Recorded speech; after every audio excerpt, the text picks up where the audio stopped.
চলতি সপ্তাহে ইরানে হামলার প্রস্তুতি যুক্তরাষ্ট্রের মিডল ইস্ট আইয়ের তথ্য। লক্ষ্য উচ্চপদস্থ কর্মকর্তারা, মধ্যপ্রাচ্যের জলসীমায় মার্কিন রণতরী। যুদ্ধবিরতির মধ্যে গাজা ইসরায়েলের হামলা, ৩ ফিলিস্তিনি নিহত। পশ্চিম তীরেও অব্যাহত আগ্রাসন, 10,000 হামাস সদস্যকে পুলিশ বাহিনীতে যুক্ত করার চেষ্টা। সিরিয়ায় স্থিতিশীলতা ফেরাতে কুর্দি প্রতিনিধি দলের সঙ্গে আল শারার বৈঠক। নাগরিক অধিকার নিশ্চিতের প্রতিশ্রুতি, প্রতিরক্ষা বাহিনীতে যুক্ত হবে এসডিএফ। ইউক্রেনের বিভিন্ন শহরে রাতভর ড্রোন ও ক্ষেপণাস্ত্র হামলা রাশিয়ার, 3 জন নিহত। চলতি মাসেই 500 কিলোমিটার ভূমি দখলের দাবি মস্কোর।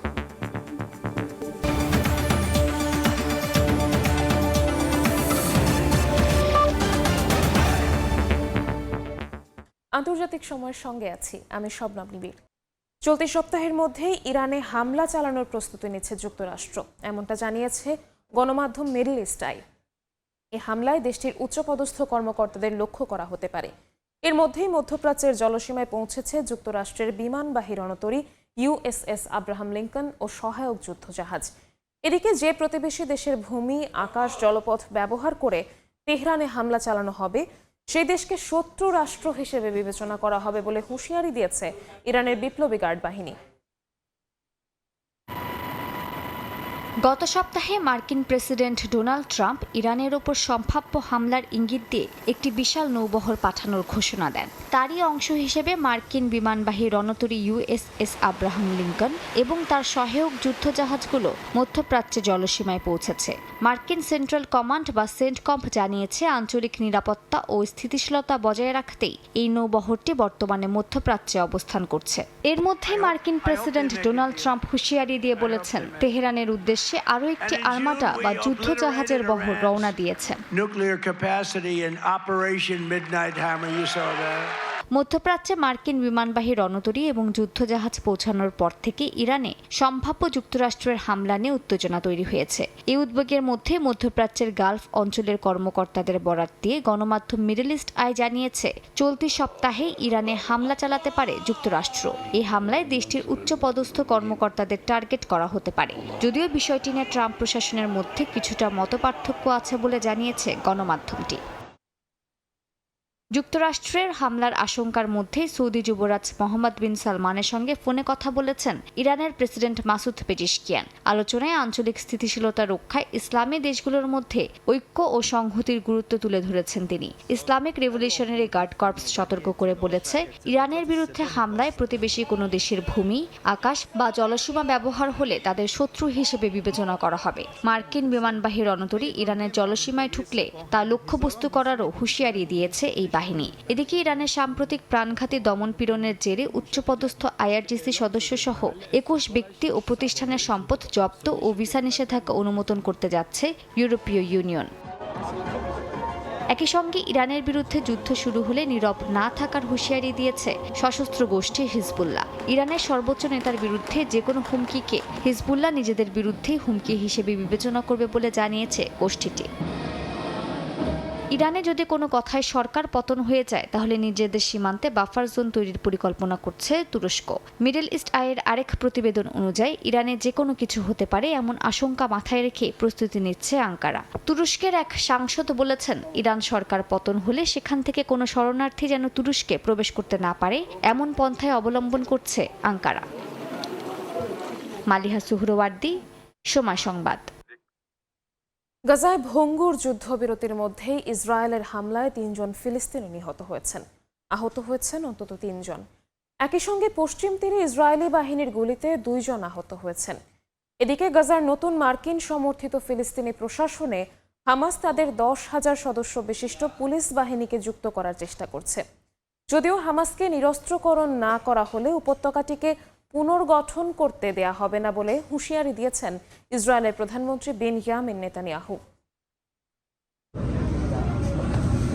নিজের ভাইকে হারিয়ে শোকে কাতর মোহাম্মদ আল রিফি। স্থানীয় সময় মঙ্গলবার গাজার পূর্বাঞ্চলের আল সানাফুর ও উত্তরাঞ্চলের তুফা এলাকায় ইসরায়েলি বিমান হামলায় রিফির ভাইসহ কয়েকজন নিহত হয়েছেন। আহত হয়েছেন বেশ কয়েকজন। হামলার সময় এই ফিলিস্তিনিরা কোনো ইয়েলো লাইন অতিক্রম করেনি বলে দাবি স্থানীয়দের।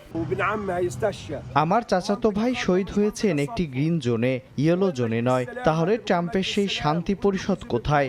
এই পিস কাউন্সিলের সব কথাই মিথ্যা। আমরা ক্লান্ত। আমরা এই রক্তপাত বন্ধ চাই। একদিন আপন ভাইকে হারাতে হয়, আরেকদিন চাচাতো ভাইকে, আরেকদিন প্রতিবেশীকে। গাজার বাইরে পশ্চিম তীরের দক্ষিণাঞ্চলীয় দাহারিয়ায় ইসরায়েলি সেনাদের গুলিতে কয়েকজন ফিলিস্তিনি আহত হয়েছেন। দাহারিয়ায় সামরিক যান ও স্টান গ্রেনেড বিস্ফোরণের শব্দ শোনা যায়।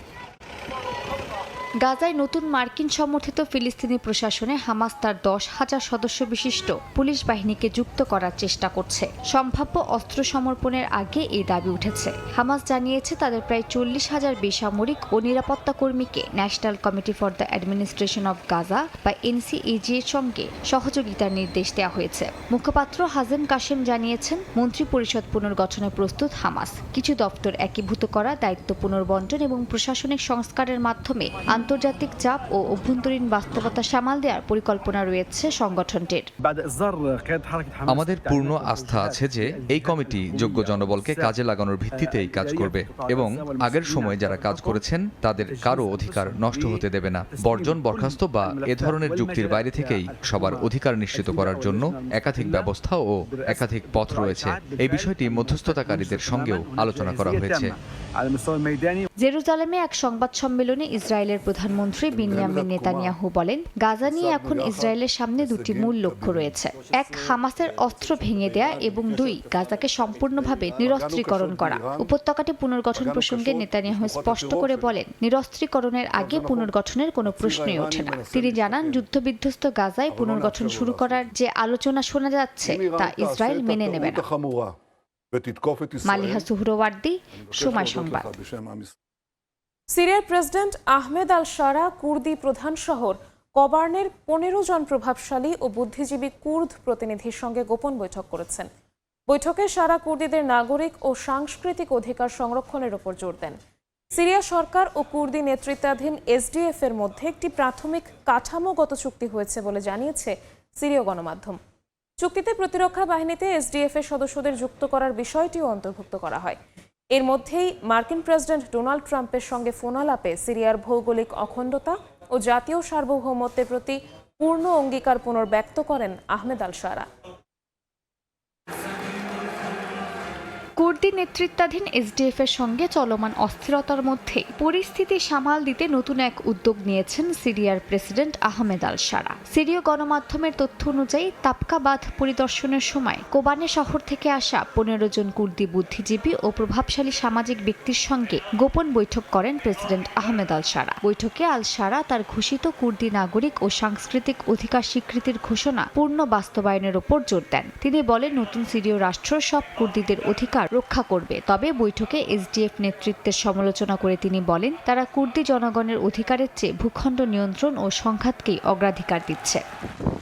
এদিকে সিরীয় গণমাধ্যম লেভান্ট 24 এর তথ্য অনুযায়ী সিরিয়া সরকার ও কুর্দি নেতৃত্বাধীন এসডিএফ এর মধ্যে একটি প্রাথমিক কাঠামোগত চুক্তি হয়েছে। সমঝোতার মূল বিষয়গুলোর মধ্যে কুর্দিদের অধীনে থাকা হাসাকা, কামিশলি সহ সংশ্লিষ্ট এলাকায় সিরিয়া স্বরাষ্ট্র মন্ত্রণালয়ের বাহিনী মোতায়েন করা হবে। একই সঙ্গে এসডিএফ সদস্যদের নিজ নিজ এলাকায় রেখে সরকারি ব্যবস্থা তথা প্রতিরক্ষা মন্ত্রণালয়ের সঙ্গে যুক্ত করা হবে। সব ধরনের সংঘর্ষ বন্ধেরও চুক্তি করা হয়।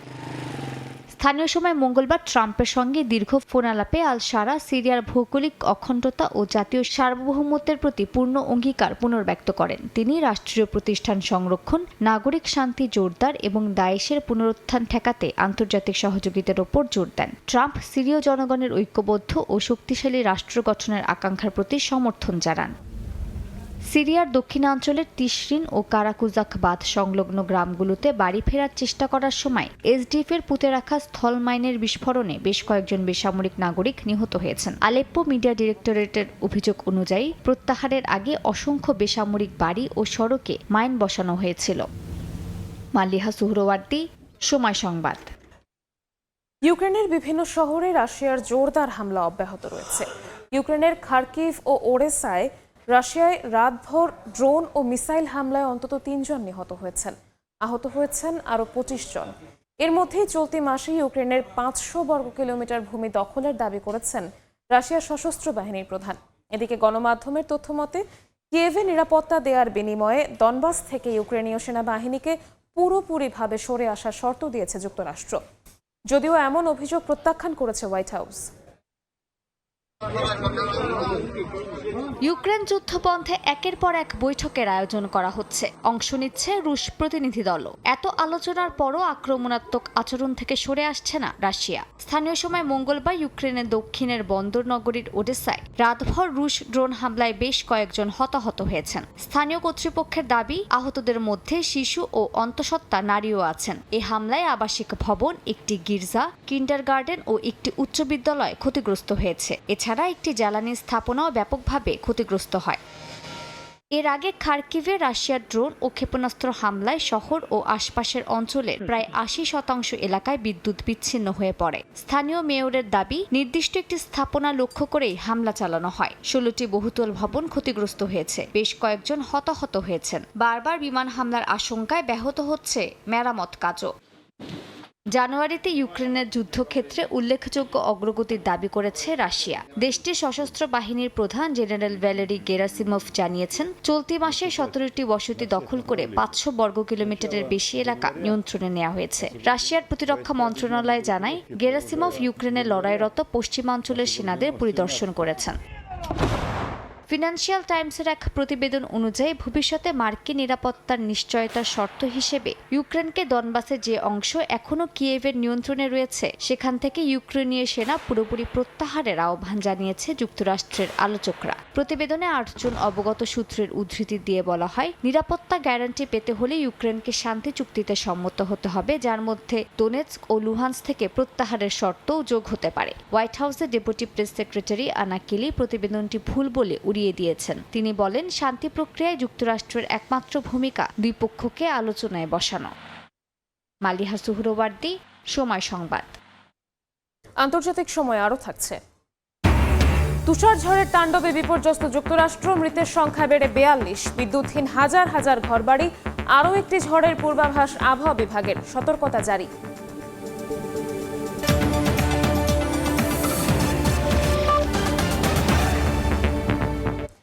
দীর্ঘদিনের আলোচনার পর ঐতিহাসিক মুক্ত বাণিজ্য চুক্তি স্বাক্ষর করেছে ভারত ও ইউরোপীয় ইউনিয়ন। স্থানীয় সময় মঙ্গলবার ভারতের প্রধানমন্ত্রী নরেন্দ্র মোদী তার বক্তব্যে একে মাদার অফ অল ডিল বলে আখ্যা দেন। এটি কার্যকর হলে ভারতের অর্থনীতিতে যুগান্তকারী পরিবর্তন আসবে বলে ধারণা বিশ্লেষকদের।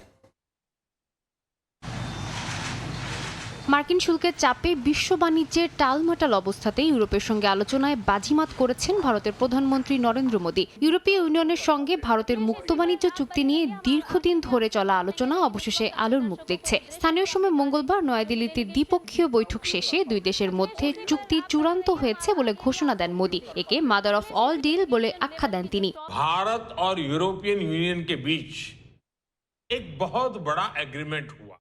গতকালই ভারত ও ইউরোপীয় ইউনিয়ন একটি বড় চুক্তি স্বাক্ষর করেছে।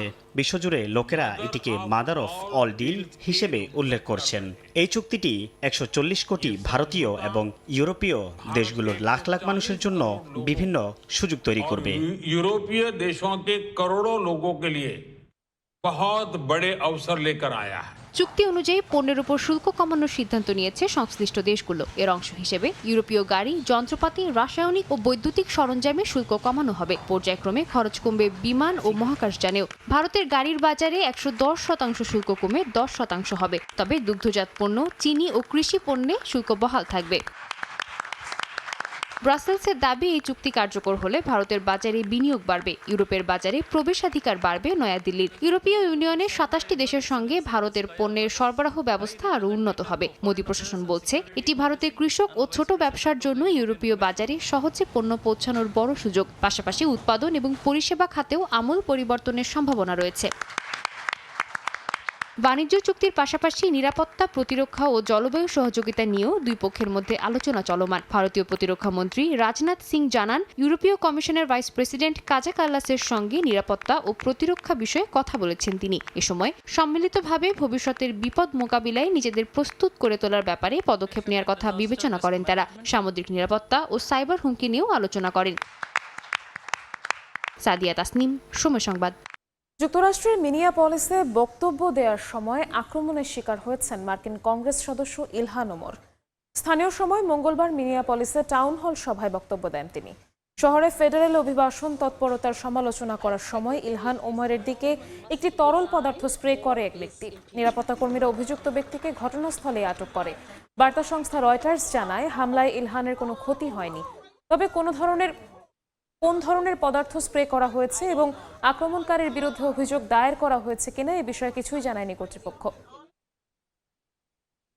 যুক্তরাষ্ট্রের ইমিগ্রেশন অ্যান্ড কাস্টমস এনফোর্সমেন্টের আগ্রাসী অভিযানকে কেন্দ্র করে উত্তেজনায় মিনেসোটায় পিছু হটতে বাধ্য হয়েছে ট্রাম্প প্রশাসন।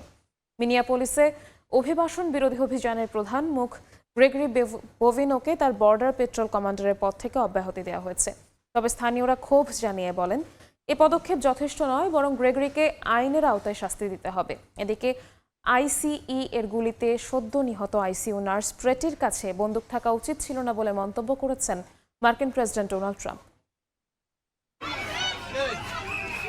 যুক্তরাষ্ট্রের ইমিগ্রেশন অ্যান্ড কাস্টমস এনফোর্সমেন্ট বা আইসিইর অভিবাসন বিরোধী অভিযানের নতুন নিশানা মিনেসোটা অঙ্গরাজ্য।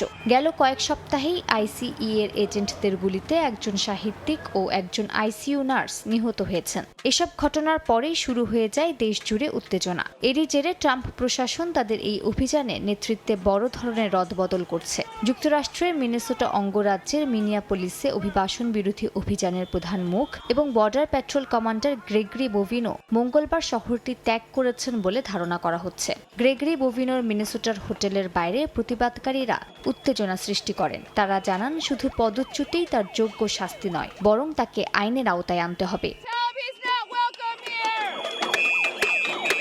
মার্কিন প্রেসিডেন্ট ডোনাল্ড ট্রাম্প বোভিনোকে চরম মতাদর্শী হিসেবে আখ্যা দিয়েছেন। তিনি বলেন, পদচ্যুতি নয়, এটি কেবল একটি ছোট পরিবর্তন। এ সময় ট্রাম্প আইসিইউ নার্স অ্যালেক্স পেট্রির মৃত্যুকে একটি দুর্ভাগ্যজনক ঘটনা হিসেবে উল্লেখ করেন। তিনি বলেন, পেট্রির কাছে অস্ত্র থাকা এবং দুটি লোডেড ম্যাগাজিন রাখা অনুপযুক্ত ছিল।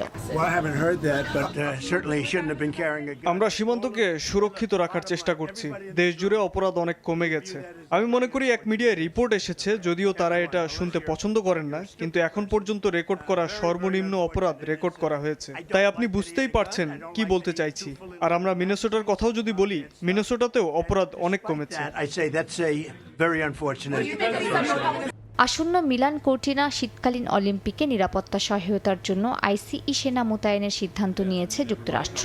এই নতুন নিয়োগ নিয়ে ইতালিতে মিশ্র প্রতিক্রিয়া দেখা দিয়েছে। মিলানের মেয়র উদ্বেগ জানিয়ে বলেন, এটি এমন একটি বাহিনী যা হত্যাকাণ্ডে জড়িত, স্থানীয়দের বাড়িতে বিনা অনুমতিতে প্রবেশ করে গ্রেফতার অভিযান চালাচ্ছে। তবে ইতালির স্বরাষ্ট্র মন্ত্রণালয় নিশ্চিত করেছে যে এজেন্টরা কেবল সমর্থনমূলক ভূমিকা পালন করবেন এবং সমস্ত নিরাপত্তা কার্যক্রম ইতালির কর্তৃপক্ষের নিয়ন্ত্রণেই থাকবে। মালিহা সুহরওয়ার্দী, সময় সংবাদ। চীনে দুই শীর্ষ জেনারেলের বিরুদ্ধে দুর্নীতির তদন্ত শুরুর ঘোষণার পর দেশটিতে সামরিক অভ্যুত্থানের গুঞ্জন উঠেছে। সামাজিক যোগাযোগ মাধ্যমের বিভিন্ন পোস্টে দাবি করা হয়, চীনা প্রেসিডেন্ট শি জিনপিং এর বিরুদ্ধে কুর অভিযোগে দুই জেনারেলকে আটক করা হয়েছে। তবে বেইজিং এর পক্ষ থেকেও এ বিষয়ে এখনও কিছু জানানো হয়নি। বিশ্লেষকরা বলছেন, এটি শি জিনপিং এর ক্ষমতা কেন্দ্রীভূত করার কৌশলও হতে পারে, যেখানে সম্ভাব্য রাজনৈতিক প্রতিদ্বন্দ্বীদের সরানো হচ্ছে। পশ্চিমা গণমাধ্যমের দাবি, চীনের সেনাবাহিনীতে চরম অস্থিরতা দেখা দিয়েছে। দুর্নীতি ও যুক্তরাষ্ট্রের কাছে গোপন পারমাণবিক তথ্য পাচারের অভিযোগে সম্প্রতি চীনের শীর্ষ দুই জেনারেলের বিরুদ্ধে তদন্ত শুরু হয়েছে। সেন্ট্রাল মিলিটারি কমিশনের ভাইস চেয়ারম্যান ঝাং ইউশিয়া এবং আরেক শীর্ষ জেনারেল লিউ ঝেনলির বিরুদ্ধে তদন্ত শুরুর ঘোষণার পর সামাজিক মাধ্যম জুড়ে নানা ধরনের গুঞ্জন শুরু হয়। বিশেষ করে সামরিক অভ্যুত্থানের খবরে সয়লাব সোশ্যাল মিডিয়া। বিভিন্ন পোস্টে দাবি করা হয়, ওই ঘটনার পর দুই জেনারেল প্রেসিডেন্ট শি জিনপিং এর বিরুদ্ধে সেনা সদস্যদের সংঘবদ্ধ করার চেষ্টা করেন। প্রেসিডেন্টের নিরাপত্তা বাহিনীর সঙ্গে সংঘর্ষের পাশাপাশি হাজার হাজার সেনাকে নিয়ন্ত্রণে নেওয়া হয়েছে বলেও নানা তথ্য ছড়িয়েছে। এমনকি 2 জেনারেলকে আটক করার গুঞ্জনও উঠেছে। Save the party save the nation স্লোগানের হ্যাশট্যাগ সামাজিক মাধ্যম জুড়ে। পশ্চিমা গণমাধ্যমগুলোর শিরোনামেও এমনটাই ইঙ্গিত দেওয়া হচ্ছে। জেনারেল ঝাং ইউশিয়ার বিরুদ্ধে দুর্নীতি ও যুক্তরাষ্ট্রের কাছে গোপন তথ্য পাচারের অভিযোগ প্রথম প্রকাশ করে প্রভাবশালী মার্কিন সংবাদ মাধ্যম দ্য ওয়াল স্ট্রিট জার্নাল। পশ্চিমা গণমাধ্যমের দাবি, এই তদন্ত এমন এক সময় শুরু হয়েছে যখন শি জিনপিং সেনাবাহিনী ঢেলে সাজাতে বড় ধরনের উদ্যোগ নিয়েছেন। 2023 সাল থেকে এখন পর্যন্ত 50 জনের বেশি শীর্ষ সামরিক কর্মকর্তা ও প্রতিরক্ষা শিল্পের নির্বাহীকে পদচ্যুত বা তদন্তের আওতায় আনা হয়েছে। তবে চীনের অভ্যন্তরে আসলে কি ঘটছে তা এখনো স্পষ্ট নয়। ঝাং ইউশিয়া, লিউ ঝেনলি বা অন্য কোনো শীর্ষ কর্মকর্তা শি জিনপিং এর বিরুদ্ধে সেনা একাট্টা করার চেষ্টা করেছেন এমন কোনো প্রমাণ এখনো পাওয়া যায়নি। বিশ্লেষকদের বরাতে দ্য কাস্পিয়ান পোস্টের এক প্রতিবেদনে বলা হয়েছে, 2 জেনারেলের বিরুদ্ধে তদন্ত শি জিনপিং এর ক্ষমতা কেন্দ্রীভূত করার কৌশলও হতে পারে, যেখানে সম্ভাব্য রাজনৈতিক প্রতিদ্বন্দ্বীদের সরানোর চেষ্টা চলছে, যা চীনের সামরিক নীতি ও নেতৃত্বে দীর্ঘমেয়াদে প্রভাব ফেলতে পারে। বিশেষজ্ঞরা বলছেন, ঝাংয়ের মতো অভিজ্ঞ অফিসার হারানো সেনাদের পেশাগত দক্ষতা ও নেতৃত্বে প্রভাব ফেলবে। তাদের মতে, উচ্চ পদস্থ কর্মকর্তাদের উপর ভয় ও অনিশ্চয়তার কারণে তাইওয়ানের বিরুদ্ধে কোনো বড় সামরিক সিদ্ধান্ত পুরোপুরি শি জিনপিং এর ব্যক্তিগত সিদ্ধান্তের উপর নির্ভর করবে। তার ক্ষমতা কেন্দ্রীভূতকরণ চীনা সেনাবাহিনীর সিদ্ধান্ত গ্রহণে ব্যক্তিগত প্রাধান্য বাড়ানোর পাশাপাশি অভ্যন্তরীণ দ্বন্দ্বের ঝুঁকি তৈরি করবে বলেও সতর্ক করেছেন বিশ্লেষকরা। যদিও এসব বিষয়ে চীনা কর্তৃপক্ষ এখনো কিছু জানায়নি। ঝাংয়ের বিরুদ্ধে পারমাণবিক গোপন তথ্য ফাঁসের কোনো অভিযোগও প্রকাশ্যে নিশ্চিত করেনি বেইজিং। ওয়াল স্ট্রিট জার্নালকে দেয়া এক বিবৃতিতে ওয়াশিংটনে অবস্থিত চীনা দূতাবাসের এক মুখপাত্র জানান, শৃঙ্খলা ও আইন লঙ্ঘনের অভিযোগে ঝাংয়ের বিরুদ্ধে তদন্ত শুরু হয়েছে, যা দুর্নীতির বিরুদ্ধে জিরো টলারেন্স নীতিরই অংশ। রাইসা জান্নাত, সময় সংবাদ। আন্তর্জাতিক সময় আরও থাকছে। ফ্রান্সেও শিশুদের জন্য নিষিদ্ধ হচ্ছে সামাজিক যোগাযোগ মাধ্যম ব্যবহার। পার্লামেন্টের নিম্নকক্ষে প্রস্তাব পাশ, মানসিক স্বাস্থ্য সুরক্ষায় পদক্ষেপ বলছেন প্রেসিডেন্ট। লুনার নববর্ষের আগে সামরিক মহড়ার প্রস্তুতি নিচ্ছে তাইওয়ান। তাইচুংয়ের কেন্দ্রীয় শহরে ট্যাঙ্ক, ড্রোন সহ বিভিন্ন ক্ষেপণাস্ত্রের প্রদর্শন করা হয়। এই মহড়াকে নিজেদের শক্তি প্রদর্শনের সুযোগ হিসেবে দেখছেন সামরিক কর্মকর্তারা।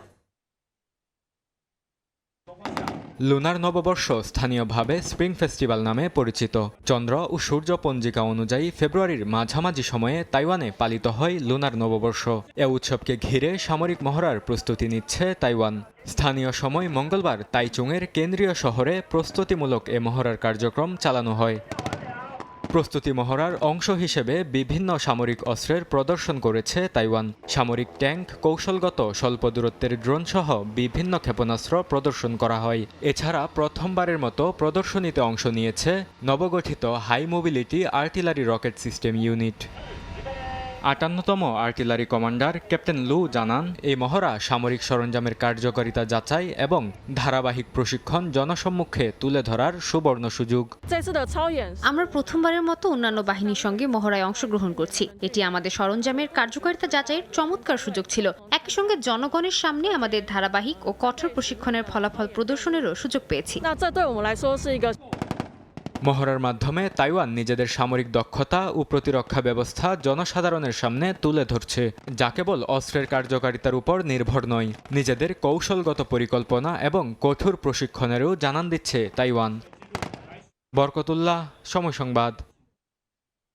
জাপান সাগরের দিকে আবারও একাধিক ব্যালিস্টিক ক্ষেপণাস্ত্র নিক্ষেপ করেছে উত্তর কোরিয়া। স্থানীয় সময় মঙ্গলবার ছোড়া এসব ক্ষেপণাস্ত্র স্বল্প পাল্লার বলে জানিয়েছে দক্ষিণ কোরিয়া ও জাপান। সিওল জানায়, মঙ্গলবার বিকেলে উত্তর কোরিয়ার রাজধানী পিয়ংইয়ং এর কাছাকাছি এলাকা থেকে একাধিক ক্ষেপণাস্ত্র নিক্ষেপ করা হয়। 217 মাইল দূরত্ব অতিক্রম করেছে এসব ক্ষেপণাস্ত্র। জাপানের কোস্টগার্ডও উত্তর কোরিয়ার ছোড়া ব্যালিস্টিক ক্ষেপণাস্ত্র শনাক্ত করেছে বলে জানিয়েছে। নিক্ষেপের কয়েক মিনিট পর জাপান সাগরে পড়ে এসব ক্ষেপণাস্ত্র। দেশের প্রধানমন্ত্রী সানাই তাকাইচি জানান, পিয়ংইয়ং এর ছোড়া ব্যালিস্টিক ক্ষেপণাস্ত্র টোকিওর ওপর কোনো প্রভাব ফেলবে না। ভয়াবহ তুষার ঝড়ে বিপর্যস্ত যুক্তরাষ্ট্রে মৃতের সংখ্যা বেড়ে 42 জনে দাঁড়িয়েছে। বিদ্যুৎহীন রয়েছেন হাজার হাজার মানুষ। তীব্র ঠান্ডা, বরফ ও দুর্ঘটনায় বাড়ছে প্রাণহানির সংখ্যা। টেক্সাসে বরফে জমে থাকা একটি পুকুরে পড়ে 3 ভাইয়ের মৃত্যু হয়েছে। ফ্রিস্কো শহরে স্লেডিং দুর্ঘটনায় এক কিশোরী মারা যায়। অন্যদিকে অস্টিন এলাকায় পরিত্যক্ত একটি গ্যাস স্টেশনের পার্কিং লটে এক ব্যক্তির মরদেহ উদ্ধার করা হয়। দেশটির বিভিন্ন অঙ্গরাজ্যে জারি করা হয়েছে জরুরি সতর্কতা।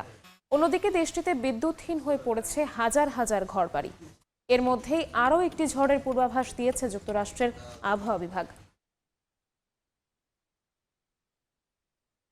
অস্ট্রেলিয়ার দক্ষিণ পূর্বাঞ্চলে তীব্র তাপপ্রবাহে ভিক্টোরিয়া অঙ্গরাজ্যে সর্বোচ্চ তাপমাত্রা রেকর্ড করা হয়েছে। মঙ্গলবার তাপমাত্রা বেড়ে 48.9 ডিগ্রি সেলসিয়াসে পৌঁছায়। এর মধ্যেই দেশটির অটোওয়েজ অঞ্চলে দাবানল দেখা দিয়েছে। শতাধিক বাসিন্দাকে নিরাপদ স্থানে সরিয়ে নেওয়ার নির্দেশ দিয়েছে কর্তৃপক্ষ। পরিস্থিতি মোকাবিলায় প্রস্তুত রয়েছে প্রশাসন ও জরুরি সেবা সংস্থাগুলো। তীব্র গরমে নাজেহাল অস্ট্রেলিয়াবাসী। স্থানীয় সময় মঙ্গলবার দেশটির দক্ষিণ পূর্বাঞ্চলের ভিক্টোরিয়া অঙ্গরাজ্যের বিভিন্ন অঞ্চলে তাপমাত্রা বেড়ে 48.9 ডিগ্রি সেলসিয়াসে পৌঁছায়, যা এখন পর্যন্ত অঞ্চলটির সর্বোচ্চ তাপমাত্রা। মেলবোর্ন অঙ্গরাজ্যে তাপমাত্রা 45 ডিগ্রি সেলসিয়াসে পৌঁছাতে পারে বলে পূর্বাভাস দিয়েছে আবহাওয়া বিভাগ। তবে চলতি সপ্তাহের শেষ দিকে গরম কিছুটা কমতে পারে। এদিকে তীব্র দাবদাহে দাবানলের ঝুঁকি তৈরি হয়েছে। এরই মধ্যে অটোওয়েস অঞ্চলে ছড়িয়ে পড়া দাবানলে প্রায় 10,000 হেক্টর বনাঞ্চল ক্ষতিগ্রস্ত হয়েছে। পরিস্থিতি সামাল দিতে প্রস্তুত জরুরি সেবা সংস্থা ও স্থানীয় কর্তৃপক্ষ। ত্রাণ ও সুরক্ষা নিশ্চিতে কাজ করছে তারা। বাতাস দাবানলের তীব্রতা বাড়াচ্ছে। আগামীতে কঠিন পরিস্থিতির মুখে পড়তে হবে বলে ধারণা করা হচ্ছে। তাপপ্রবাহের ঝুঁকিও থাকবে। আমরা সবসময় অ্যাপে নজর রাখছি, গাড়িতেও সবকিছু প্যাক করে রেখেছি। সবাইকে বলবো সংবাদ দেখুন পরিস্থিতি কোন দিকে যায়। আশা করি পরিস্থিতি খুব খারাপ হবে না। আবহাওয়ার এমন পরিস্থিতিতে সতর্কতামূলক শতাধিক বাসিন্দাকে নিরাপদ স্থানে সরে যাওয়ার আহ্বান জানিয়েছে স্থানীয় কর্তৃপক্ষ। সতর্ক থাকার জন্য সাধারণ মানুষের কাছে বার্তাও পৌঁছে দেওয়া হচ্ছে। অর্চিতা শেহজিন, সময় সংবাদ। ফ্রান্সে ন্যাশনাল অ্যাসেম্বলিতে 15 বছরের কম বয়সীদের জন্য সামাজিক যোগাযোগ মাধ্যম নিষিদ্ধের প্রস্তাব পাশ হয়েছে। চূড়ান্ত অনুমোদনের জন্য বিলটিকে উচ্চ কক্ষে পাঠানো হয়েছে। সেখানে অনুমোদন পেলে আগামী শিক্ষাবর্ষ থেকেই আইনটি কার্যকরের তাগিদ দিয়েছে এলিসি প্রাসাদ। শিশুদের মানসিক স্বাস্থ্যের সুরক্ষা করতেই এই পদক্ষেপ বলে জানান প্রেসিডেন্ট ইমানুয়েল ম্যাক্রো। অস্ট্রেলিয়ার পর এবার ইউরোপের দেশ ফ্রান্সও 15 বছরের কম বয়সীদের সামাজিক যোগাযোগ মাধ্যম ব্যবহারে নিষেধাজ্ঞা আরোপ করতে চলেছে। স্থানীয় সময় সোমবার রাতে ফ্রান্সের ন্যাশনাল অ্যাসেম্বলি সামাজিক যোগাযোগ মাধ্যম নিষিদ্ধের বিলে সমর্থন দেয়। 116 ভোটে পাশ হয় বিলটি। প্রস্তাব অনুযায়ী 15 বছরের নিচে কিশোর কিশোরীরা স্ন্যাপচ্যাট, ইনস্টাগ্রাম ও টিকটকের মতো প্ল্যাটফর্ম ব্যবহার করতে পারবে না। উচ্চকক্ষ সিনেটে অনুমোদন মিললে আইন হিসেবে কার্যকর হবে প্রস্তাবটি। বিল পাশের পর একে বড় পদক্ষেপ বলে মন্তব্য করেন প্রেসিডেন্ট ইমানুয়েল ম্যাক্রো। সামাজিক মাধ্যমে তিনি লেখেন, সরকারকে দ্রুত পরবর্তী ধাপে যেতে হবে। আগামী শিক্ষাবর্ষ থেকে নিষেধাজ্ঞা কার্যকর করা তাদের লক্ষ্য বলে উল্লেখ করেন তিনি। আইন কার্যকর হলে রাষ্ট্রীয় মিডিয়া নিয়ন্ত্রক সংস্থা ক্ষতিকর সামাজিক মাধ্যমের তালিকা করবে। 15 বছরের নিচে সেগুলোর ব্যবহার সরাসরি নিষিদ্ধ হবে। তুলনামূলক কম ক্ষতির কিছু সাইট থাকবে আলাদা তালিকায়, তবে সেগুলো ব্যবহার করতে লাগবে অভিভাবকের অনুমতি। একই সঙ্গে সিনিয়র স্কুল বা লিসেতে মোবাইল ফোন নিষিদ্ধ করার ধারা যুক্ত হয়েছে। প্রাইমারি ও মিডল স্কুলে এই নিষেধাজ্ঞা আগেই চালু ছিল। এছাড়াও ইউরোপের আরও কয়েকটি দেশ, যুক্তরাজ্য, ডেনমার্ক, গ্রিস, স্পেন ও আয়ারল্যান্ড এমন আইনের বিষয় বিবেচনা করছে। সাদিয়া তাসনিম, সময় সংবাদ। দেখছেন আন্তর্জাতিক সময়, সঙ্গেই থাকুন। যুক্তরাজ্যে 3 দশকের মধ্যে সবচেয়ে বেশি বেড়েছে অতি দারিদ্র্যের সংখ্যা। গবেষণা সংস্থা জোসেফ রাউন্ডট্রি ফাউন্ডেশনের নতুন একটি প্রতিবেদনে এই তথ্য উঠে এসেছে। রিপোর্টে বলা হয়, শিশু ও সংখ্যালঘু জনগোষ্ঠীর মধ্যে দারিদ্র্যের হার উদ্বেগজনকভাবে বাড়ছে। বিশেষ করে বাংলাদেশি ও পাকিস্তানি কমিউনিটিগুলো সবচেয়ে বেশি ঝুঁকিতে বলে সতর্ক করেছে গবেষণা সংস্থাটি।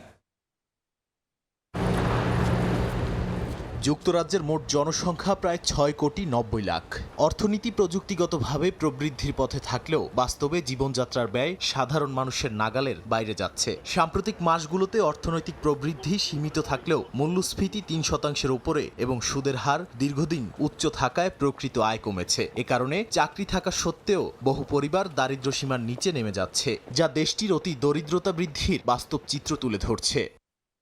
সম্প্রতি যুক্তরাজ্যে দারিদ্রতা আরও গভীর হয়েছে বলে জানিয়েছে গবেষণা সংস্থা জোসেফ রাউন্ডট্রি ফাউন্ডেশন। নতুন প্রতিবেদনে বলা হয়েছে, বর্তমানে দেশটিতে প্রায় 68 লাখ মানুষ অতি দারিদ্র্যে বসবাস করছে, যা গত 30 বছরের মধ্যে সর্বোচ্চ। অতি দারিদ্র্য বলতে বোঝানো হয়েছে বাসা ভাড়া বাদ দেওয়ার পর যাদের আয় জাতীয় মধ্যম আয়ের 40%-এরও নিচে। প্রতিবেদন অনুযায়ী দুটি ছোট সন্তান সহ কোনো পরিবারের ক্ষেত্রে এই আয়ের সীমা বছরে প্রায় 16,400 পাউন্ড। সামগ্রিকভাবে যুক্তরাজ্যে দারিদ্র্যের হার 1994-95 সালের 24% থেকে 2023-24 সালে 21% নামলেও অতি দারিদ্র্যে থাকা মানুষের হার 8% থেকে বেড়ে দাঁড়িয়েছে 10%। বর্তমানে দারিদ্র্যে বসবাসকারী মোট মানুষের প্রায় অর্ধেকই এই শ্রেণীতে পড়েছেন। দারিদ্র শিশুর পরিস্থিতি আরও উদ্বেগজনক হয়ে উঠছে বলে জানিয়েছে জেআরএফ। টানা তৃতীয় বছরের মতো বাড়ছে দরিদ্র শিশুর সংখ্যা। বর্তমানে প্রায় 45 লাখ শিশু দরিদ্রতায় বসবাস করছে। একই সঙ্গে প্রতিবন্ধী এবং কিছু সংখ্যালঘু জনগোষ্ঠী, বিশেষ করে বাংলাদেশি ও পাকিস্তানি কমিউনিটির মধ্যে দারিদ্র্যের হার তুলনামূলকভাবে বেশি বলে উল্লেখ করা হয়েছে। এমন অবস্থায় কল্যাণ ভাতা সংস্কারের উদ্যোগকে স্বাগত জানালেও সতর্ক করেছে গবেষণা সংস্থাটি। শিশু দারিদ্র্য কমাতে সরকার 2 সন্তানের সীমা তুলে নেয়ার সিদ্ধান্ত নিলেও শুধুমাত্র এটি যথেষ্ট নয় বলে মন্তব্য করেছে জেআরএফ। নাদিম মারজান, সময় সংবাদ। আন্তর্জাতিক সময়ের শীর্ষ সংবাদগুলো জানিয়ে দিচ্ছি আরও একবার। চলতি সপ্তাহে ইরানে হামলার প্রস্তুতি যুক্তরাষ্ট্রের মিডল ইস্ট আইয়ের তথ্য। লক্ষ্য উচ্চপদস্থ কর্মকর্তারা, মধ্যপ্রাচ্যের জলসীমায় মার্কিন রণতরী। যুদ্ধবিরতির মধ্যেই গাজা ইসরায়েলের হামলা, 3 ফিলিস্তিনি নিহত। পশ্চিম তীরেও অব্যাহত আগ্রাসন, 10,000 হামাস সদস্যকে পুলিশ বাহিনীতে যুক্ত করার চেষ্টা। এবং তুষার ঝড়ের তাণ্ডবে বিপর্যস্ত যুক্তরাষ্ট্র, মৃতের সংখ্যা বেড়ে 42, বিদ্যুৎহীন হাজার হাজার ঘরবাড়ি। আরও একটি ঝড়ের পূর্বাভাস, আবহাওয়া বিভাগের সতর্কতা জারি।